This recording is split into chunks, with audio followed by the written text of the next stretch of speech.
She said that American soccer fans, most of them aren't smart. They don't know the game. They don't understand. Gio. That guy Gazpacho. Sports can take a lame gorilla, okay? Advice, did you know that Arsenal died? These got me buzzing. Up the TOFFEEs. It's hard to up them anyway. I'm gonna comment on that. Welcome in to Footy with the boys in the new year. Both my co-hosts are on their phone, dialed in, I'm sure, to stats about this podcast. We have a big podcast coming up because we have not been here for 2 weeks. So we have quite a bit to say here, boys. A lot to recap on what Arsenal and Everton have done. Some interesting results there. Welcome back to a new year. And let's start with the big news. Salah potentially not staying at Liverpool. I mean, that's going to be some of the worst news you can have if you're a Liverpool fan. Everything's kind of been golden for you recently. Klopp leaves and Arne Slot comes in. You're doing even better. The team is buzzing. And then you get this in there, Nick. How big of a hit is that to Liverpool? Because as you've said multiple times, he is potentially just the best player in the world at the moment, and certainly that takes a gigantic hit at such a competitive race here for Liverpool. I don't know if I'd call the race too competitive at the moment, but they are definitely in the driver's seat in coming years of a Premier League title. Listen, I mean, if they let him walk, I don't care what he's asking. I don't care. I don't care if in 2 years the contract looks horrible and you have to restructure. Like you do not let a club legend like that leave. It is one thing when Aubameyang is holding you over a gun. I mean, that is not the level of player or the level of history and figure for a club that we're talking about. So if they let him leave, it's a huge blow. Personally, I think this is just a lot of smoke. He's going to keep balling and get a huge contract at the end of the year, is my opinion after the title. But if he does walk, that's definitely huge. And I mean, the only guy who can afford them is Florentino Perez. So shout out to Madrid. So don't count out PSG and that Qatari money there. Come on now, Mike. Salah getting out of the Merseyside. How are we feeling about it? I'm feeling okay about him getting out of there. I mean, yeah, as an Everton fan, that would be nice. But he's still tearing it up. He's the best player in the Premier League, which is pretty cool. Oh my God, New Year, same problem. New Year, same internet. This dumbass. Not a new Did I freeze already? Same New Year, don't worry, listeners. I will say, if he doesn't want to leave the Merseyside, Everton getting some new funds, huh? Maybe a little sneaky free contract. I'd do heinous things to get Mo Salah at Everton. We'd absolutely misuse him, but I would do all the things. If Liverpool let him go, especially for free, that's a major loss. He's on damn near 20 goals and 12 assists already halfway through the season, having not only a great season, but one of his best seasons, which is crazy at 32. He's still getting better. So clinical. And he's going to be the dude to win in the league if they end up seeing this through. You can't let him leave. You can't let Trent leave. But if I had to pick between the two of them, even though Trent's younger, it's got to be Mo Salah.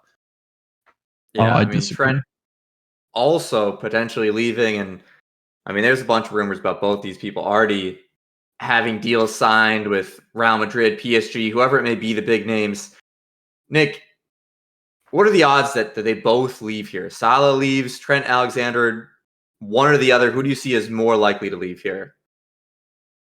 I guess Trent, because of the pretty well documented defensive deficiencies. But if I'm Liverpool, I keep Trent over Salah.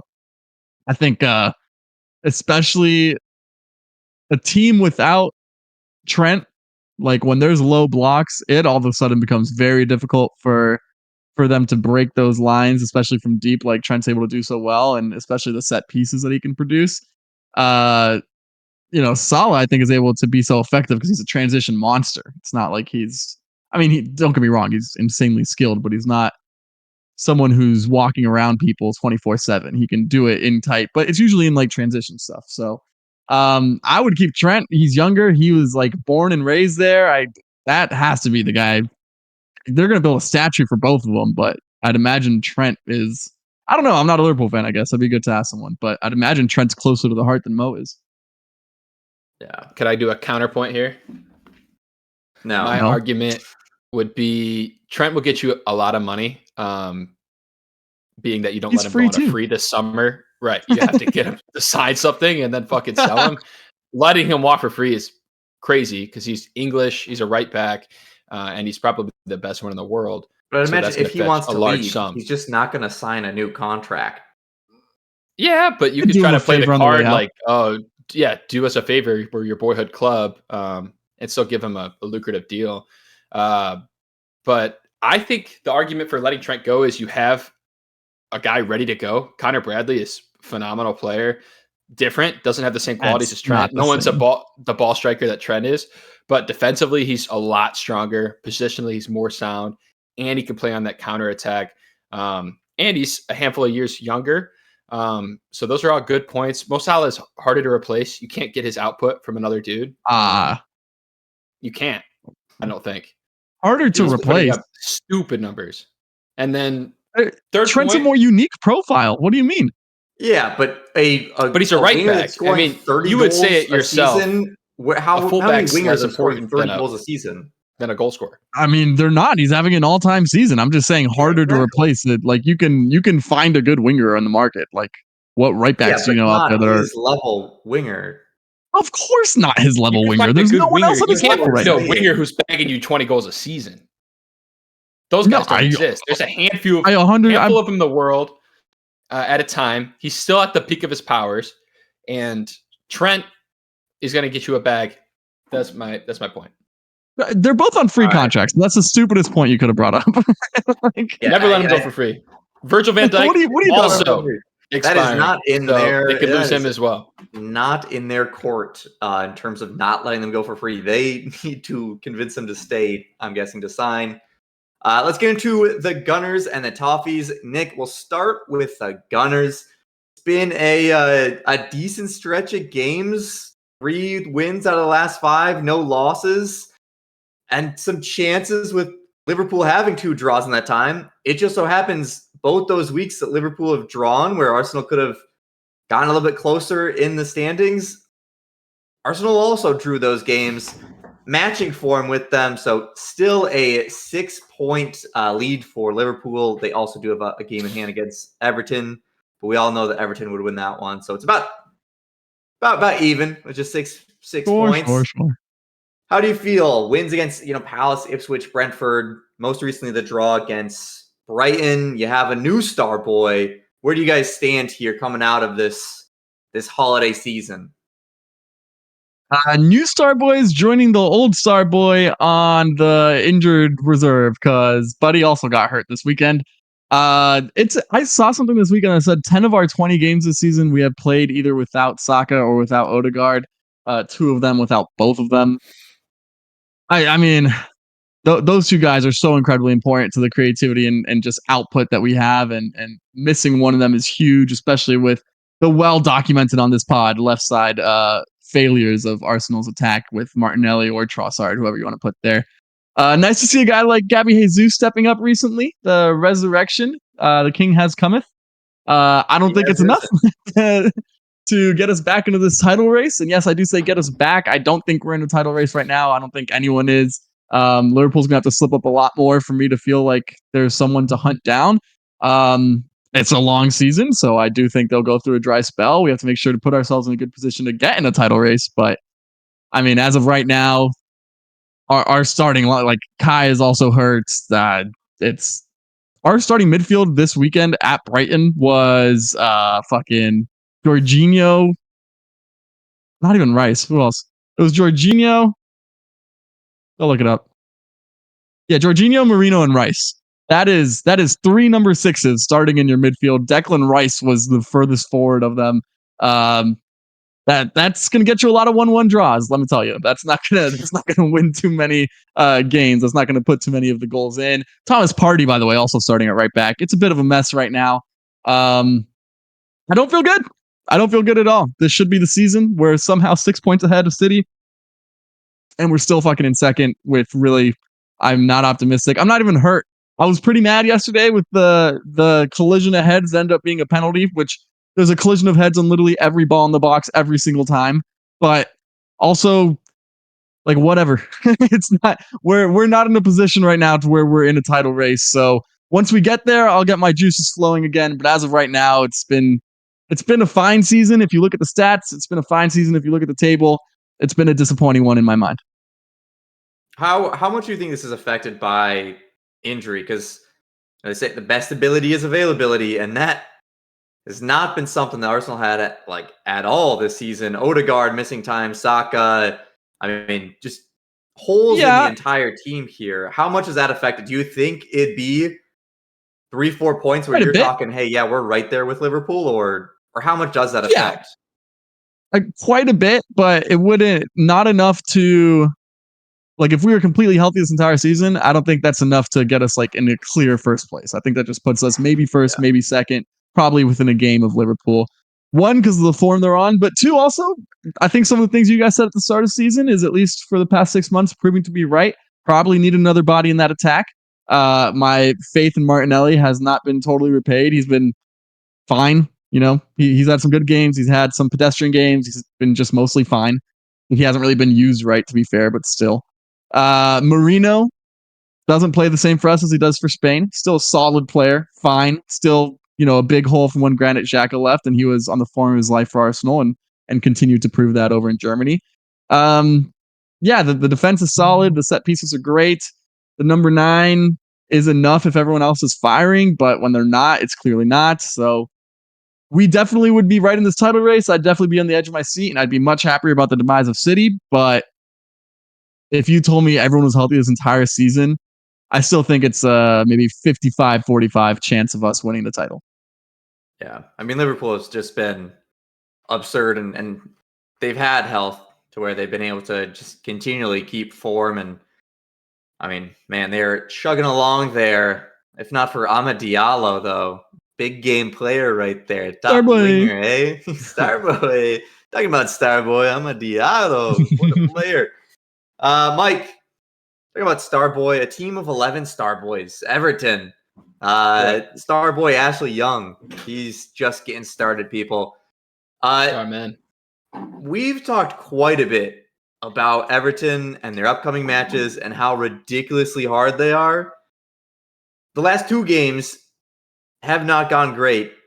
And those are probably the 2 games, looking at the last 4 or 5 games, you'd be thinking would be the easiest. But if you scroll up there, Palmer, Man City, Chelsea, Arsenal, I mean, draws in each of them, coming away from 3 points out of those games, especially seeing that we lost the other 2 games against Bournemouth and Nottingham Forest. It very, very well could have been that we had 0 points through 5 games. How big are those draws? And I mean, what are your thoughts on the team right now of how they stand relegation wise? We're about halfway in, and still it's going to be squeaky bum time towards the end of the season. Yeah, not good. We are obviously not in a good position. We are in 15th in the league, around where we finished last year. You are not 15th, relegation. Brother. 16th, excuse me. 1 point clear of relegation. Does not feel good. I still think the 3 promoted teams are going to finish last, but I mean, we're where we have been the last 2 years. The 3 ties against Chelsea, Arsenal, and City were huge. Didn't expect to get those results. Played them all pretty well. Mitigated chances. I thought we looked pretty good against Chelsea. Could have won that game late. Against City, we could have won that game late. Scored a good goal. And DI was good in all those games. The back line was fantastic. Pickford was in the run of his life, to be fair. In those 3 games, made massive saves in all of them. Truly has been our best player. Is our best player. Has been for a long time. Continues to be this year, probably. And then we fucking come up against Nottingham Forest and Bournemouth, which you would think on paper are closer matches, but both of those teams are in really great form. Nottingham Forest is insane. Probably the team of the year so far. More on that later. They dominated us. I mean, we had a good amount of the ball, had some chances, but destroyed us on clear-cut shots on goal. They scored 2 easy, really shredded us. Both those guys, Chris Wood and Gibbs White, are in stupid form, as well as the rest Chris of their Wood attack. is the most ridiculous I don't know. striker right now. I don't know how he's doing it, but he bags a goal every game, and Gibbs White is on the tally as well with an assist or a goal. So we didn't fare too well in that match. We tried a little bit with the lineup. We're using Broja more, but then in this Bournemouth match, he got injured this weekend, had to come off like 30 minutes in. So Dominic Calvert-Lewin came back in. We created really little. We got dominated once again. Stood a lot, made a lot of saves, but then late they scored a fantastic goal. If you haven't seen this one, go give it a watch. And then we never got close to coming back in this one. I still think Deitch has to go. Yeah, those results were massive earlier, but dude, we've scored fucking 4 goals in 10 games. And 2 of them were own goals by Craig Dawson against Wolves, man. 4 of the goals came in the same game, and we scored 1 against Man City. Our top scorer is on fucking 3 goals all season. What the fuck? I mean, Chris Wood has 11 or 12 by himself. Our attack is shit. We're really missing Dwight McNeil, obviously. But if we only have 2 players in the team that are worth a damn, in Ndiaye and McNeil, I mean, what are you going to do? We're just rotating Jesper Lindstrom and Jack Harrison every other match. Both of them are shit. They're both bad right wings, so it doesn't really matter which one starts. And then we have isolated ball with whoever is the striker, Dom, and neither of them are going to score without service. So it's really a tough time. I'm optimistic with new ownership that will make some fucking moves this January. We better. We desperately need a player or 2. If we don't, and we don't get a new manager, it's going to be a tight one all the way to the end of the season. I think it is going to be a tight one. Hopefully Sean Dyche can do enough to just stay alive. And then I think at the end of the season, you say, hey, thanks for keeping us up a couple years and so long. When's the new money coming in? I mean, the ownership group is proved, so potentially here in Are they in January. place, or like are they doing the takeover in the summer, or what's happening? Takeover's complete. Yeah. Oh, It's been okay. approved. Well, It just passed. I in mean, December. then because Mike kind of nailed it there. This kind of reminds me again. Everton's a hugely historic club. Let's not forget, not that long ago. We're going to talk about them later, I'm sure. But Villa was also kind of in a similar spot to Everton, where they were flirting with. I mean, they got regulated for. I don't even think they got promoted their first year back, right? Like relegated. Sorry, my bad. I don't even think they got promoted their first year in the championship. It like took them 2 playoffs or something like that to get back to the Prem. And even when they got back, remember when Steven Gerrard was in charge of that team? Or like, what's the name of the Dean Smith? Shit like manager. those guys? Like, yeah. Do we have some hope? And does it start there? Does it have to be like a new manager that really turns this team around? I know they had the $100 million from Jack Grealish, so that obviously helped them a lot. But there's a pathway for a similar standing team. I would say Villa probably a little bit more prestigious, but around the same mark as an Everton. Do you think like manager has to come first, or is it players first? I mean, Both have to come. I don't think Dyche is a manager that even if you gave him a couple more players, that much is changing with his system. It is relying on just individual brilliance on a counterattack or whatever, because you're not really getting that much in terms of stylistically like comprehensive attack. So I don't know. I hate to say it, but you guys should have sold Branthwaite. Yeah. Yeah. Dude, I mean, if we were going to get his 80 value million tanked or whatever. Yeah, his value tanked this year. He'll still go for That's a bunch. tough. He's still playing really well. But he might have been at his peak last year if we could have sold him to Newcastle or United, and we could have reinvested that elsewhere. I mean, we have center backs, not as good as him, but dudes who could do a job. But we have fucking no one at right back. We have no one at right wing. Dwight McNeil's out, so we don't have another player in the attack. And then all our midfielders are defensive midfielders. None of them have any attacking talent. And then we have 3 or 4 mid to shit strikers. So Yeah. Why would we keep a Rolls Royce center back when we got fucking Priuses everywhere else, dude? It doesn't make any sense. Rolls Royce is strong, but okay. Oh, he is. He's a baller. He's a baller, but it'll be interesting to see. I think hopefully you can get something going here in January that at least holds you up in the Premier League. And then this summer you can, sell a player like a Branthwaite. You can sell whoever needs to be sold and buy a whole lot to just even out the talent and get those holes patched on the team. And hopefully get a new manager that can do a little bit more in terms of system, getting any attacking play, and quite honestly, the defense isn't that great with Deitch either. So we'll see. We'll see what happens with Everton. It's going to be something to watch for the rest of the season. Unfortunately, I just don't see a world where Everton have a feeling of safety for any more than 2 weeks at max for the season. Next week, there is not previews because of the FA Cup. So we're going to do a little new segs with the boys. Report cards here. Nick, you are an expert at report cards as an educator in this fine world. Let's start with Liverpool. What grade are you giving them, Nick? Like a C plus, maybe. I don't. We ever choose. We will say an A. We're gonna say an A for Liverpool. It would be an A plus. New manager Arne Slot. Everything's going flawless, but all these contract talks are muddying the waters just a tiny bit. But even Salah seems to be having fun with it in the media.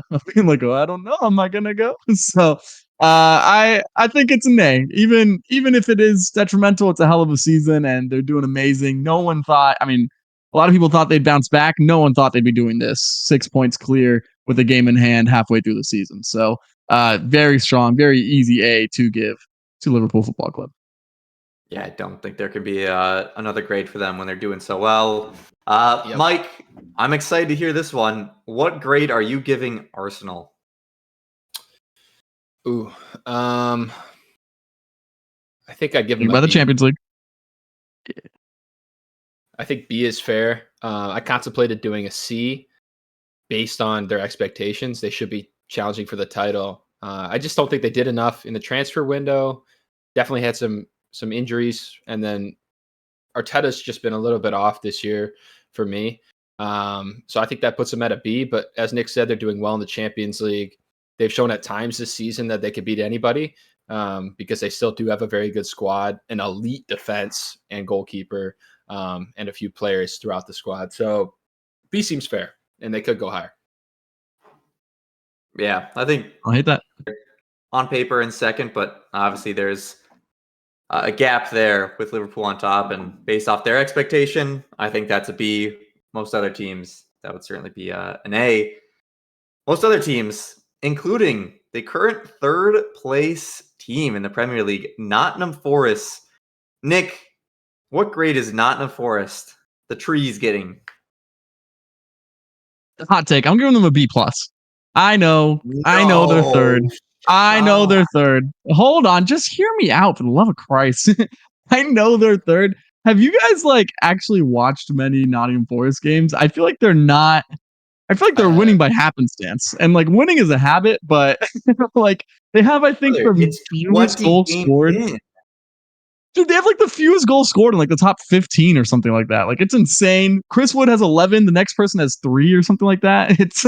I think it's a bit of a mirage. They're having a great season, but I'm still predicting them to finish somewhere around 6th or 7th, and I don't think it's going to keep up. Call me a hater, Cody. I'm sorry, buddy, but I'm giving them a B plus. I was gonna say that they should be above Liverpool. Liverpool's doing great, but they expect to be great. That's an insane take. Nottingham Forest was a relegation fighting side last season. I predicted them to go down. I'm pretty sure one of you guys also predicted them to go down, and they're in third place. They're in third place. It's a mirage. Points as Arsenal. Mike, am I insane in that, or do you agree with Nick here? I think they're firmly an A. They're doing what Brighton did the other year, qualifying for Europe. They have a chance to do even better, finish higher. and they've been really And they good. were Yeah, they lower haven't than scored a what lot of Brighton goals, was. but defensively, they've only conceded 19, which is equal to Liverpool and just one more than Arsenal. Defensively, they're outstanding. Goalkeeper's good. Both those center backs are class. And then Chris Yeah, Woods Matt had Turner's an great. absolute season. Matt Turner's at Oh, Crystal wait. Palace now. Why does Matt Turner get caught up in the crossfire? Gotta catch here? up, fucking You asshole. Hey, look, just hear me out. It's Just hear me out definitely really an A, quick, though. okay? Definitely an A. Flags is the same guy who called Tottenham the champions after 3 months last year. So Flags is let's definitely slow fraudulent. down. Said they were contenders, and they were at the Listen, time contending. I We're not was saying Nottingham's proven a right on contender, Tottenham. but they did beat I Liverpool was this proven year. right on Tottenham. I'll be proven right on Nottingham. All right, we'll They bookmark beat that Liverpool at and see. Anfield. That's pretty major. They are Liverpool's only loss of the season, and they are in third place after being a relegation side. That is wildly wild. Like Lick my balls. 20 games in, you were told Nottingham Forest were Got him. third in the table at the start of the season. You wouldn't be like, B plus. I mean, context matters, dude. I don't think they've looked that great. Oh, I still see. think the Wolves look good. What do you want from me? All right, I don't know. I want something else. Let's A man move who on sticks to his guns. to the Blues of Chelsea, bringing in Enzo Maresca and about 50 billion players. They have an NFL roster, and they are in fourth place now. Nick, I think we kind of expected Chelsea to make some more steps up. They were kind of on the right track. Where is their season being rated here? Also in that B plus A minus range, somewhere around there. Yeah, I agree more with that. I didn't think they had it, to be honest. I didn't think they were gonna be able to do this. I wasn't the biggest believer in Enzo Maresca. I still love him coming out and being like, yeah, no, we're not in a title race. We suck. When at the time, like they were a point off or something. That was a bit strange, and they dropped points immediately after that. But they're a young team. They're gonna learn through ups and downs. Their ups have been good. I think they are getting more credit for being like a crazy fluid attacking juggernaut than they should be. I don't see that when I watch them. They can definitely score goals, and they have some players who can get hot, but I still think they need a little bit more up there. And obviously, I mean, I think who was it? Fofana just got injured too. The defense could still use some reinforcements. Reece James hasn't been seen since COVID, so it's an interesting one. It's definitely back on the right track. The fact that they spent $1 billion freaking dollars also makes me want to put them more in the B plus rather than the A minus, but they've played good football for sure. I mean, props to them. They have turned it around, unlike a Manchester United. But Mike, would they have been Cole an Palmer A? merchants. Yeah. Wait, listen. But would they be an A if in their last 4 games they don't have 2 draws, 2 defeats? I mean, that's kind of dropped them here to 4th, but they could very well be in 2nd themselves. And then I think you got to say A at that point, right? Yeah, if we're Obviously, talking about the first 3-4 months of the season, A. But then this last 2-3 weeks, they've been shit. They've been dropping points late. We saw that against Fulham, where Fulham stole that game. They tied Crystal Palace this past week. And the only dude doing anything for him going forward right now has been Cole Palmer. Nicholas Jackson's kind of back. He flamed out a bit after starting hot earlier this year. They have a lot of attacking guys who they switch in and out. Felix and Cuckoo, Mudryk. Well, not Mudryk anymore with the steroid shit, but a lot of those guys. And none of them have been very prolific except for Cole Palmer. Yeah, I mean, they've been good. Don't get me wrong. But these last couple of weeks, they've shown that they're still very young and can have inconsistencies. Still some, to be fair to them, they're young. Like they're figuring out, especially in a congested period of the schedule. Like they're still figuring it out. They really do not have any veterans. We are being fair. Yeah, I think we're being very fair. Newcastle, Mike. A lot of money invested, a lot of expectations the last 2 seasons. Not a lot of amazing results. I'd say a solid B, right behind Chelsea. Yeah, Nick, do you agree with Newcastle's all the way in the right, Palmer. Oh, I think that's spot Fine, on, bro. Don't I even think worry that about is me. spot on because let's take a look at some of these other darlings that have been touted to take a top 4 spot, much like Newcastle have. I think similar teams are Villa, Man U, Tottenham. And the Premier League is it's a hard fucking league to play in, man. And to still be 5th when not everything's been going right for them. They've had spells without Isak. They've had spell that obviously they're still rebounding, or they were still rebounding off the whole Tonali thing. I think right in between Chelsea and Arsenal, that B spot, as far as the club they are, still very, very much in contention for Champions League. And even finishing 5th for Newcastle isn't that horrible of a result. So not an amazing season, but it is hard to be consistent, and they're kind of doing it right now. Yep. Moving to another wonderful team here with a lot of money. Manchester City in 6th place. Nick, how low do they drop here? I don't know. Haaland scored this weekend. It's an F. What? City's having an F season. If you asked anyone on City, they would 100% agree with that. The expectations that they built up to themselves, call it fatigue from winning, but I mean, they have dominated this league for the past 6-7 years, and yeah, they find themselves in 6th, but that feels like fighting for relegation if you're a City person. I mean, that is a brutal start, especially after some of the puffing of the chest that some of their younger stars have done. Foden has been non-existent. Haaland has been on the biggest dry spell. I know both of them scored this weekend, but still, it's been by every account. Look at fucking Pep Guardiola's forehead, and you'll know it's an F season. That guy still has scratch marks on his face. So it's been a rough one for City fans. I feel bad for all 4 of you. Yeah, I mean, if we're going to punish Arsenal for their expectation and them being in 2nd, Manchester City having historically bad run of form under Pep Guardiola, you got to punish that. That's certainly a fail for them and what they've grown to become.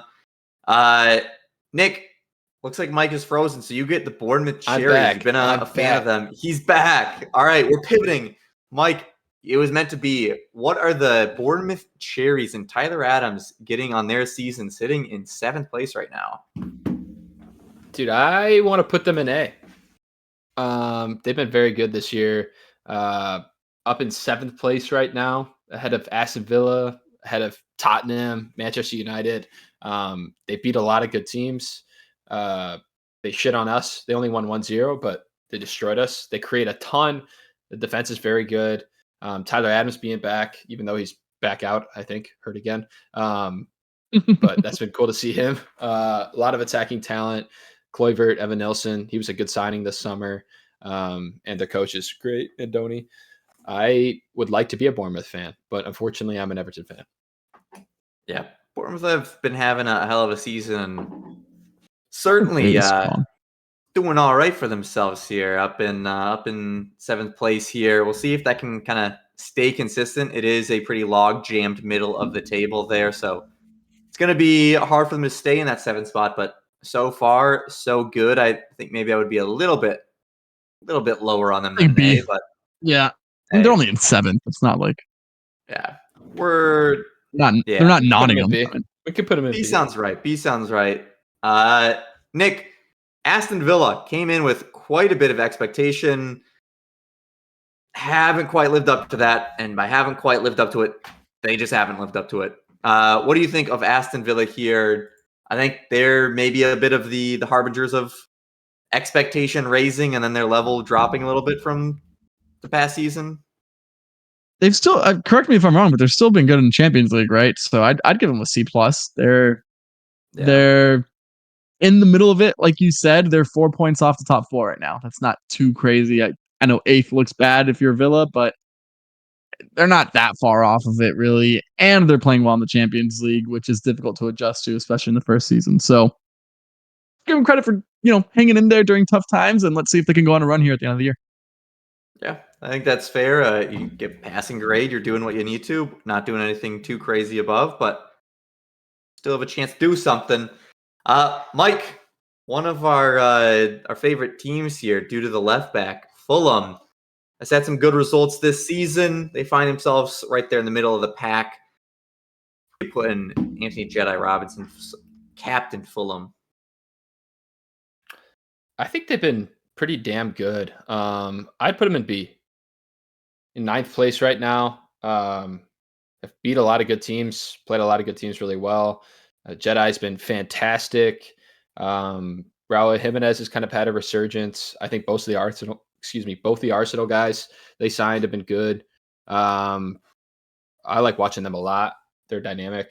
They're fun watch. Chelsea, they are a really fun watch. I think B is definitely fair. I don't know where exactly I'd put them in B, but definitely B. I think towards the bottom. They have maybe exceeded expectation, but not maybe by a crazy amount, I would say. It's kind of, instead of lower mid part of the table, kind of upper mid part of the table. But they're doing something out there. They're a fun watch. Speaking of a fun watch, or just at least trying out different styles, we have Fabian Hertzler, American-born manager, and Brighton. Nick, what grade is Fabian Hertzler getting here for his Brighton side? C plus, B minus, somewhere in that range. Fine, nothing crazy. Looked good at times. Have been bailed out by some horrible referee decisions versus Arsenal, so that might be tainting me a little bit. But I think during the De Zerbi era, you kind of counted on them to be challenging for 6. They probably can still do that, but at the moment, they're looking more mid-table than they are European contender. Still capable of some good football. Still have some good players. João Pedro is good when he's not faking an injury on the ground. So, yeah, I think around a C, kind of the same as Villa, what I said earlier. Nothing too crazy. Yeah, I think they've kind of done their run and kind of settled into their role here and doing a good job of staying up there in the middle of the table. Moving down, Brentford. Hot, and then they've kind of cooled off throughout the year. I mean, they haven't won a game in forever. They do have a lot of young, exciting players, but, I mean, they've dropped a lot of points recently in games that they could have won. Part of having young players is the inconsistency that comes with it, so you got to take the downs with the ups with those young players. Speaking of some downs and ups, if this was a 1-minute half league, Brentford would be surely on top. They score so many first-minute goals, and then it just gets a little bit worse from there. Mike, what is your grade on Brentford so far this season? I think the front of C is what I would do. First team in there. They've definitely been better than last year. They finished real low in the table last year. Have turned that around. Have a lot of guys performing well. All their attackers are phenomenal. Both Visa and Mbomo are on over double-digit goals already, which is crazy. While they lost Ivan Toney the same season, but they're only good at home. They're terrible away. The record is really, really shit, except when they're playing Southampton. But everyone's good against Southampton. Enough said there. But at home, they're a fortress. They've dealt with a lot of injuries too. Still have a super long injury list. Another team that plays very attractive football. That definitely makes me want to push them into B. But I think where they're at, mid-table, mid-tier list. That makes sense to me.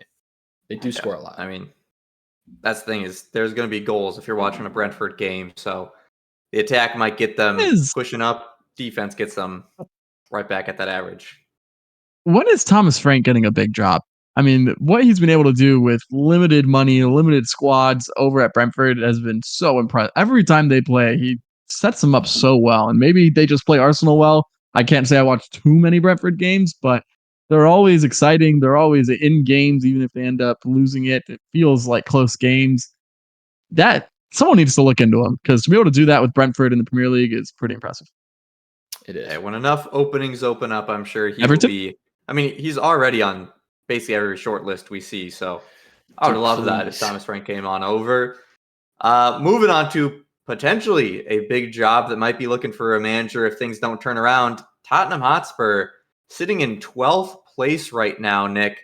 I'm giving it to you because I think you will give an entertaining answer here. What grade are you giving Tottenham Hotspur sitting in 12th? I mean, it's got to be an F, right?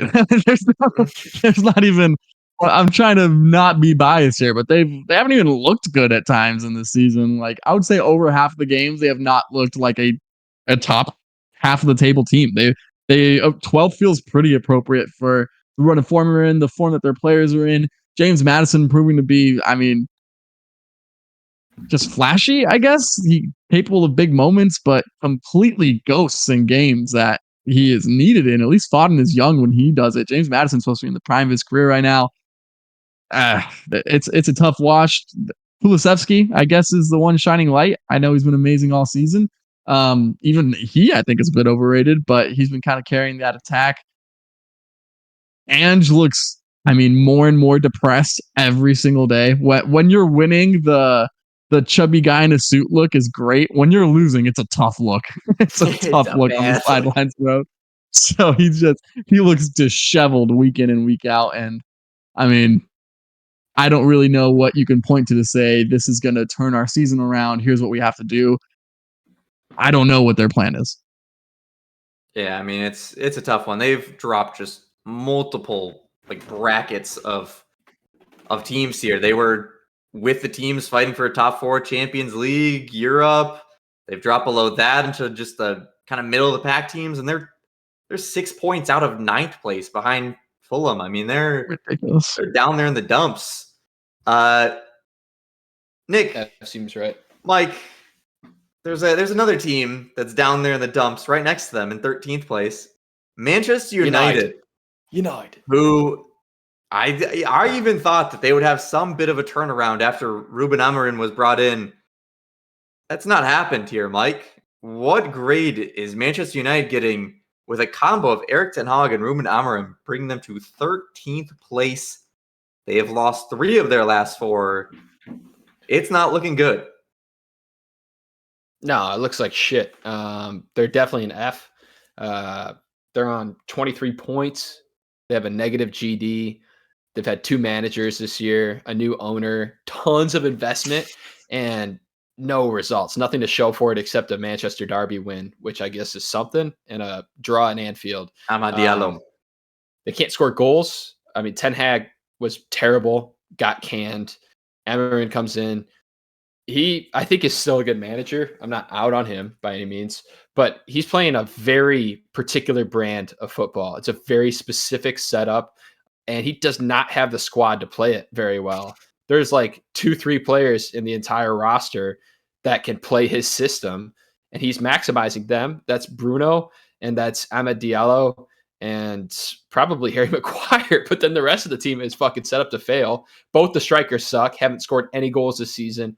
Marcus Rashford is fucking clubbing. He's out of the squad now. He seems like he's going to get a transfer out. The young players are not balling. Both Garnacho and Kobe Mainoo have had regressions this year.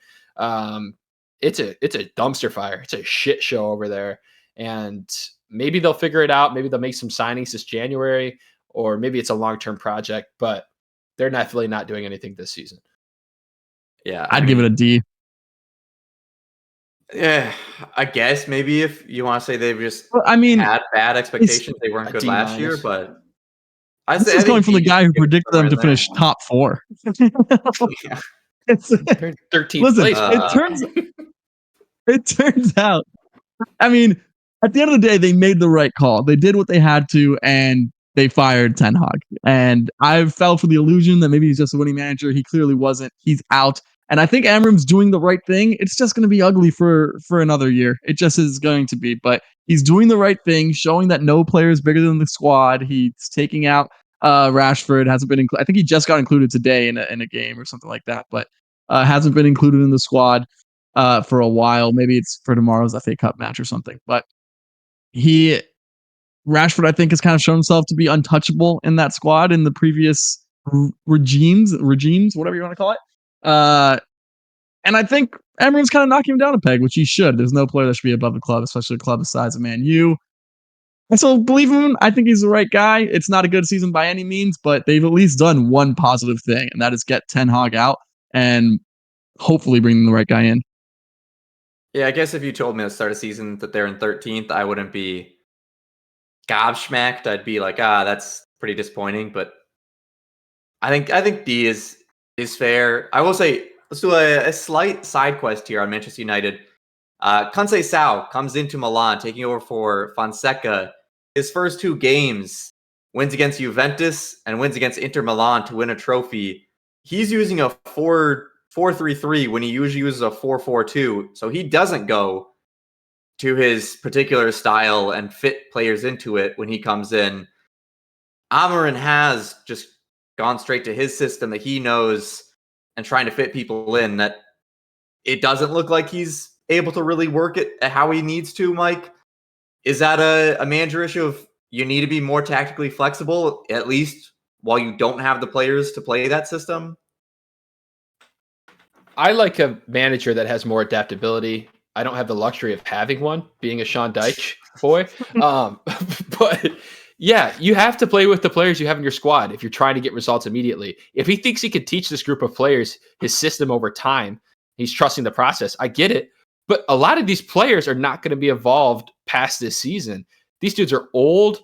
They don't run anymore. This is a heavy running system, especially with the two center mids. And you got fucking Christian Eriksen and Casemiro, these old bastards in the center of the midfield. They're not going to be around. So if you want to get any utilization out of these dudes on massive contracts, you have to adjust the way you're going to play. And you can't play this 3-back style.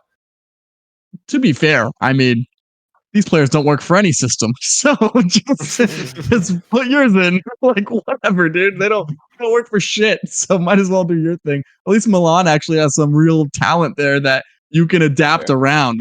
What does Man U have? The future of Argentina, Alejandro Garnacho? Come on. I do say that with Conceição only being winner. 2 games in, so he may go back to his system, but 2 games in at least did not. 2 games in, 1 trophy. 1 trophy, 2 Pulisic goals in 2 games in. Uh-oh. Let's talk about that. US Men's National Team Corner coming. Speaking of another disappointing team here that I myself was very high on, West Ham. Mike, we were both pretty high on them. Made some really good investments, I thought. Have a star player in Mohamed Kudus that I'm certainly now will probably be leaving them. But where are you putting West Ham season in terms of a grade? Dude, it's going to sound harsh, but they're a fucking F2, especially with what I expected them to do this year. There is a D category. Nah, they don't deserve the D. They I kind of agree with this. I like this. They deserve F. With the amount of investment they had this summer, they brought in Fulkrug on big money, Guido Rodriguez, Carlos Soler. They kept Paqueta. I mean, they have a squad here that they thought could compete for something.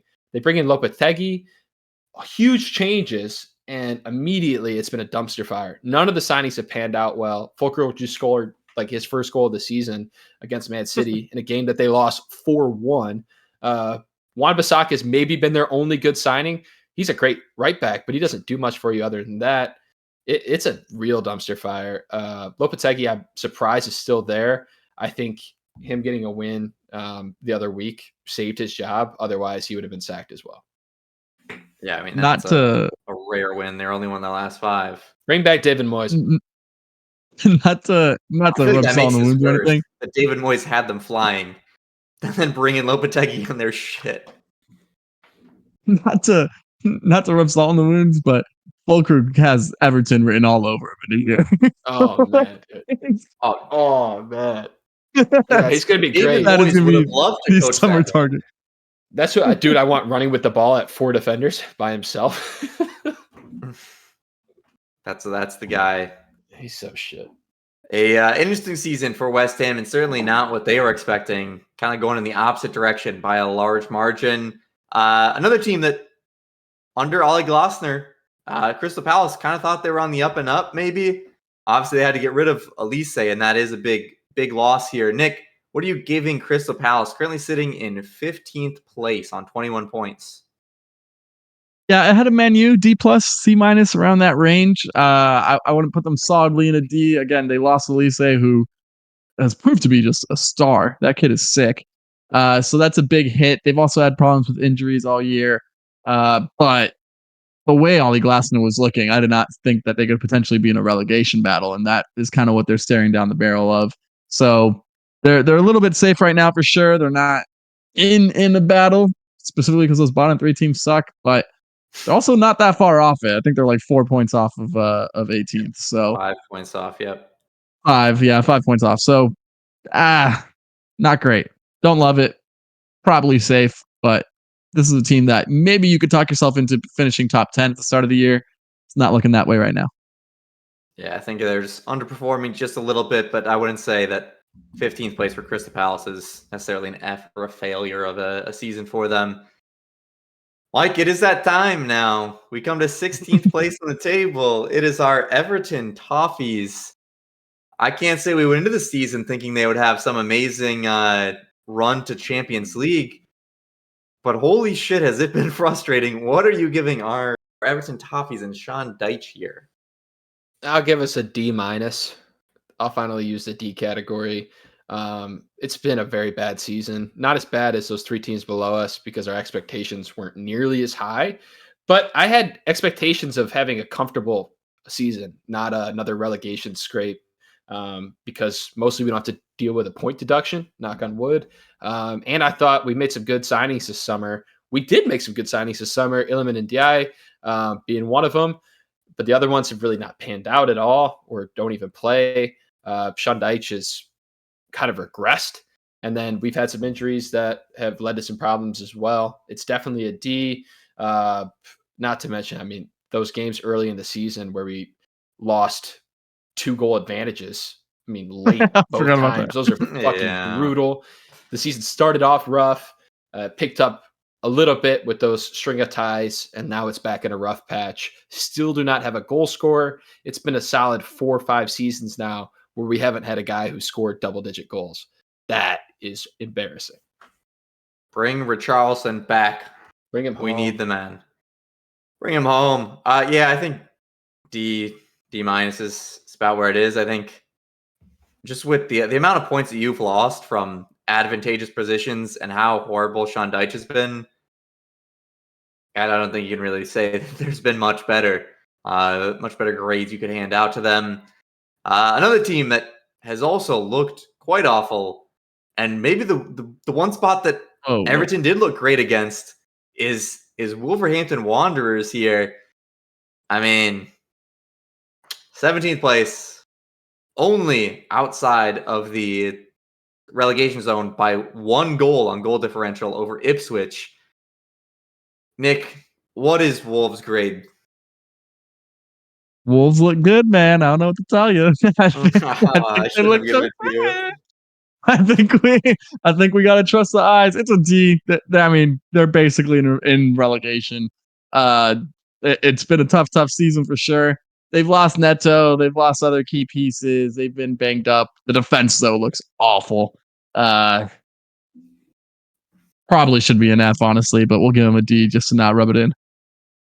Yeah, I mean, they've lost a lot of their key pieces that made the Wolves of what we knew a couple years ago that were a sneaky good team pushing up the table, and really just Cunha left. And boy, it's similar to what Everton goes through. If you have one kind of attacker that you can rely on, we have Ndiaye and they have Cunha, and here we are at the bottom of the table. We move here, Mike, to Ed Sheeran's favorite team, Ipswich Town, who unbeaten in their last 2, a win and a draw to get them level on points with Wolves. Sitting in 18th place. Where are you putting Ipswich Town, their first year up here in the Premier League? I put them in D, like a solid D, maybe even a D+. Even though they're still in relegation, they're on 16 points, so they're 1 off safety currently with Wolves and Everton just ahead of them.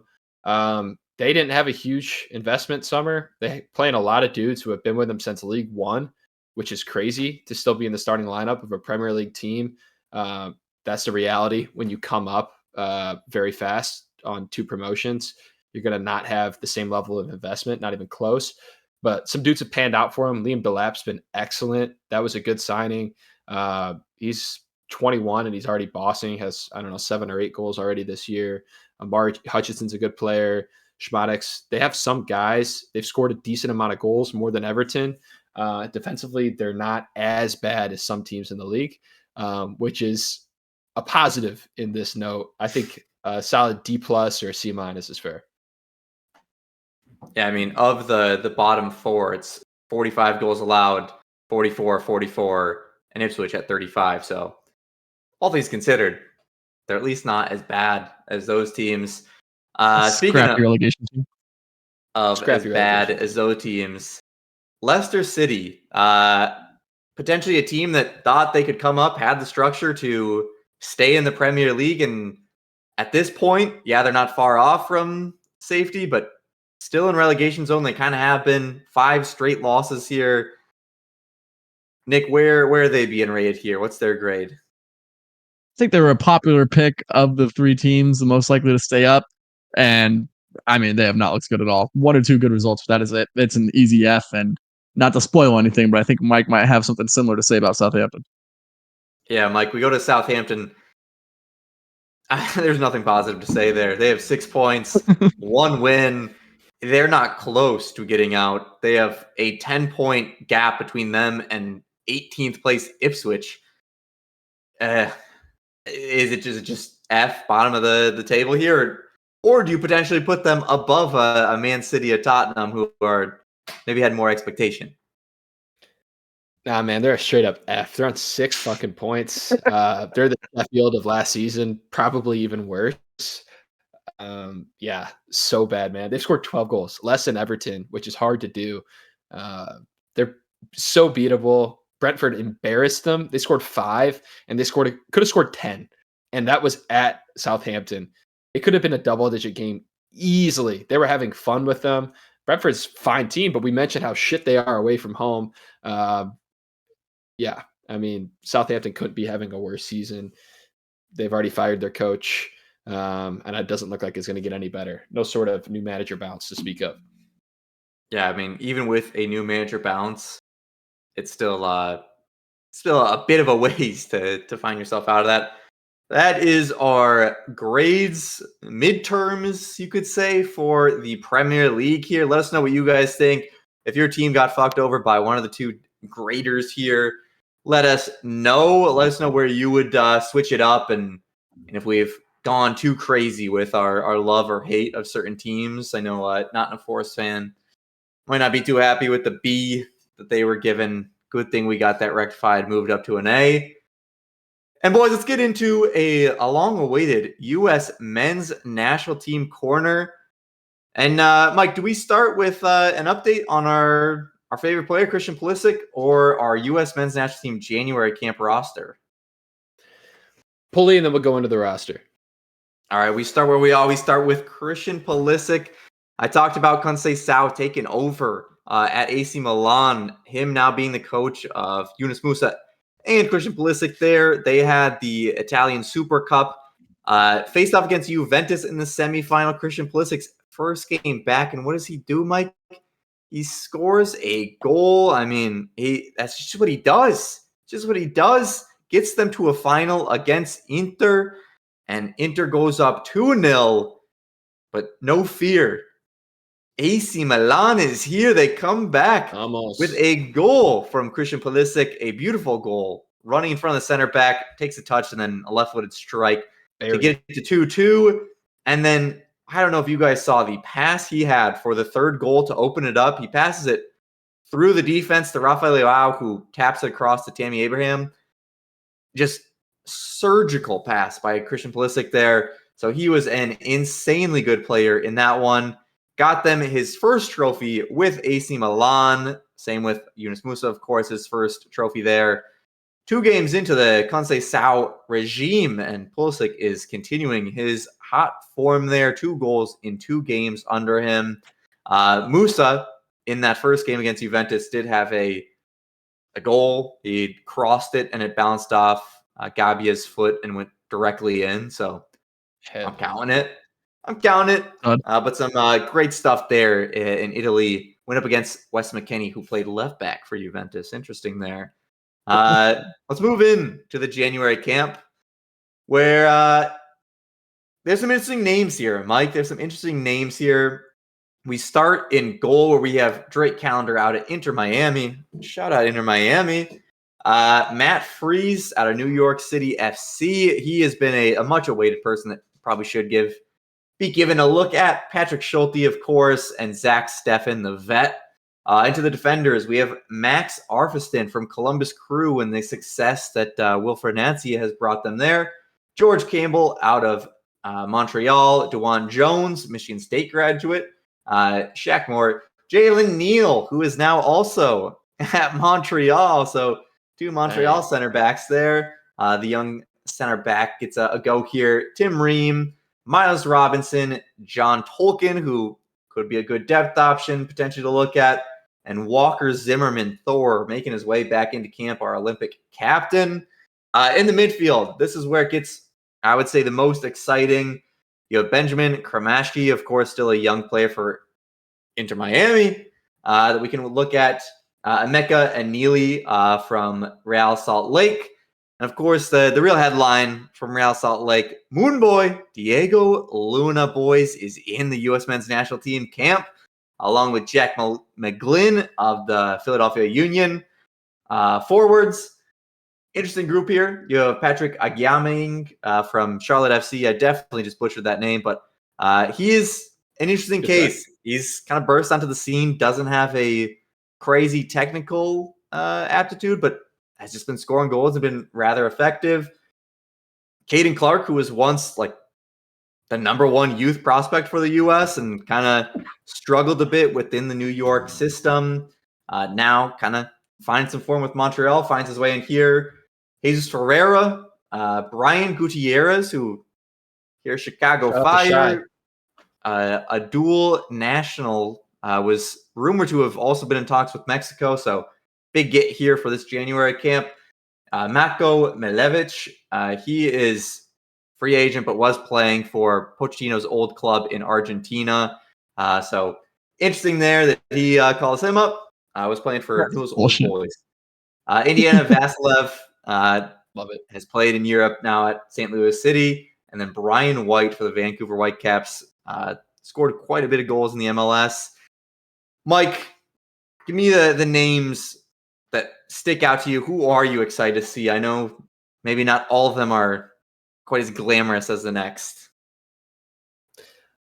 I'll give you 4 names. Zach Steffen, welcome back, baby. Walker Zimmerman, welcome back, baby. John Tolkien, excited. Obviously just want to chip with the Red Bulls. Good fullback option. We don't have a whole lot of depth at that position, as we've spoke of on past episodes. So having a dude who is young, very talented, could make a big move in the future, there in the wings is a good thing.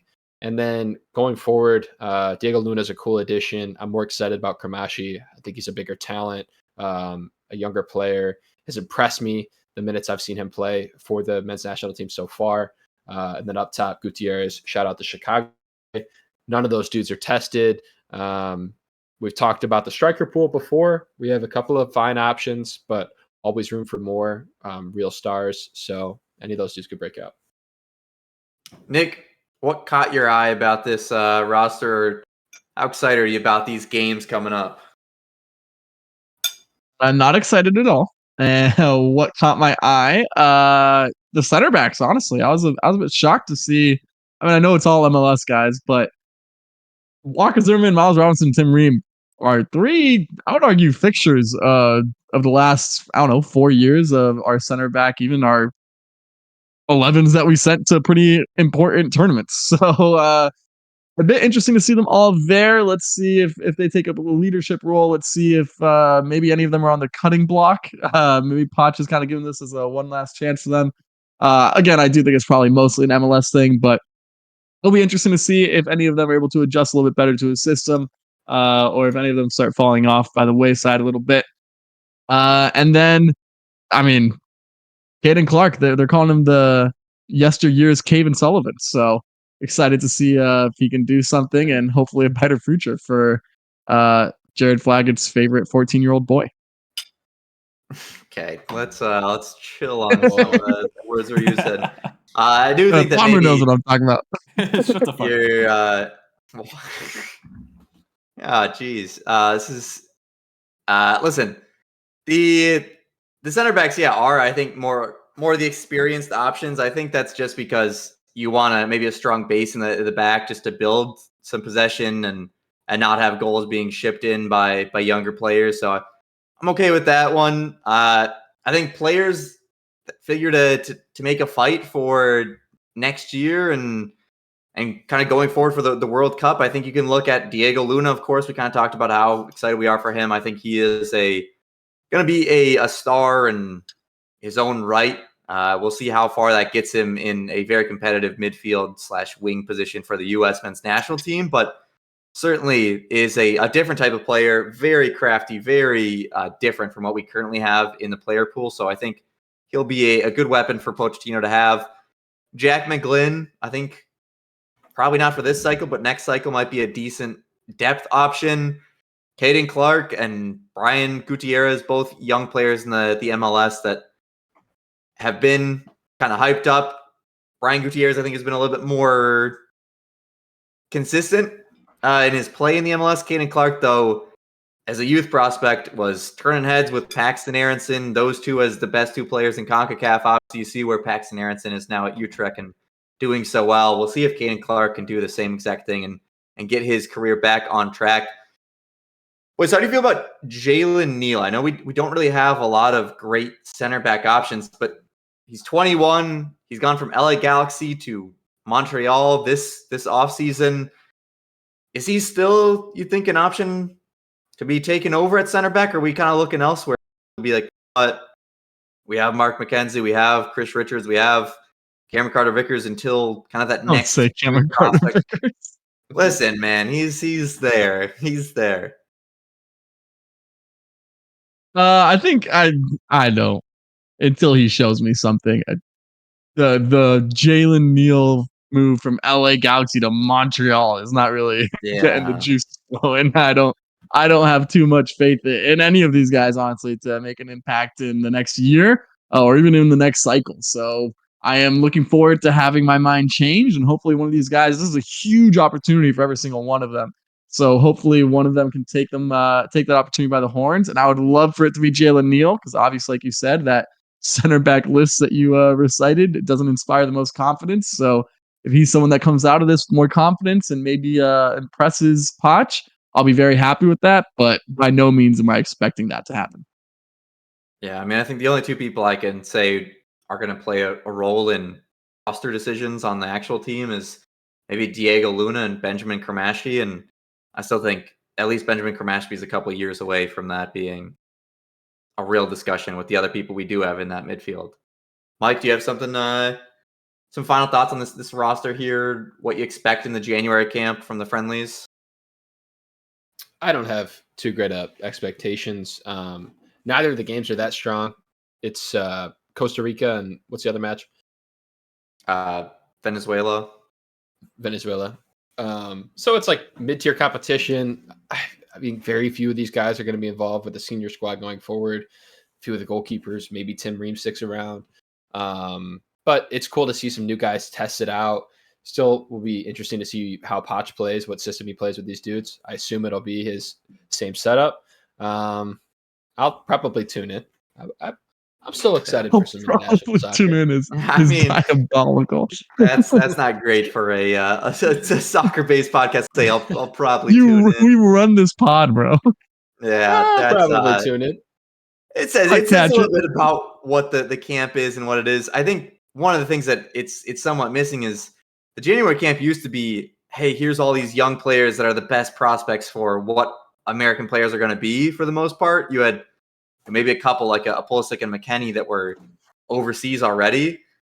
Now, I mean, all of our youth prospects, most of our youth prospects are already over in Europe in academies or playing either with, the U21 teams or with the teams just kind of buried in the bench. So you kind of miss out on some of the top youth prospects in this one to kind of come up into the ranks, but still some decent things to look at here. Let us know what you guys think of the January camp. Obviously, it referred to as Camp Cupcake, so not the most hard-nosed, serious national camp, but a lot to be learned. What do you guys want to see out of the players here?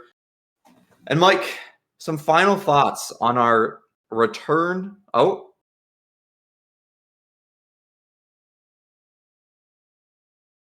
All right. Are we doing Mike, final thoughts question here with producer P? No. Damn. It's good to be back. Happy 2025. A lot of good ball over the holidays there. Boxing Day was a lot of fun, even though we drew. It's a good draw. It's been only losses since then. Excited for more soccer. Supercopa was pretty cool today. Shout out all the boys in the U.S. men's national team squad. Make a name for yourself, please. Flags, are we tuning in? Oh, we're probably definitely tuning in. Nick, some final thoughts. Yeah, great to be back in the new year. We missed you guys over these past 3 weeks. Hope you enjoyed time with the family. And as always, up the Gunners, baby. Up the Gunners, up the Toffees. And for Inter Milan, you should have known not to mess with Christian Pulisic on January 6th. It is his day. Until next time, we have been Footy with the boys. Peace. Peace. January 6th is crazy. Hey, you got to throw it out there sometimes.